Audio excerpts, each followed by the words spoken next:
Question 22. 4 identical blocks of wood are placed touching a table in the positions shown in this side-on view. How high is the table? We've got some various results, and we've got these other blocks here, which I've transferred to here. Now, I'm going to label the dimensions of the 4 blocks that are here. I'm going to say that this is X. Mathematicians like X and Y. That's what we're going to do. And then I'm going to look at just the heights. So we need the X here.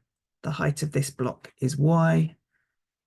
The height of this here and the height of this here. Now, I need to create 2 expressions that have the same height. And the height that I'm going to look at is the height of the table, because it's the same on both sides. We're going from the floor to the top of the table. And so this is what I want to work out. So on the left side here, I want to create an expression for this bit in here. And that we can say is 84, subtract X, add Y, because we need to add that dimension here. And it's the same as the right side. So we've got 96. We're adding this X. And then we're subtracting this Y. We rearrange.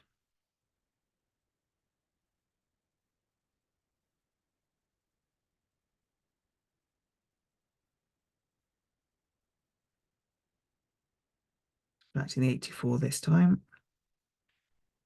And then we divide everything by 2.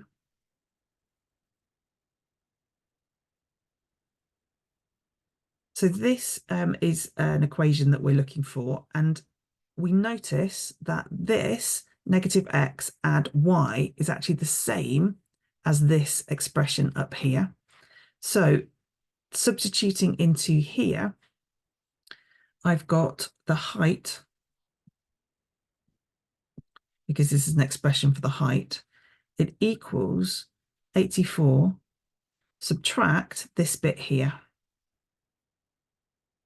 which gives the height of the table. Oh, it's not subtract, it's add. This is negative X plus Y. And therefore the answer is C.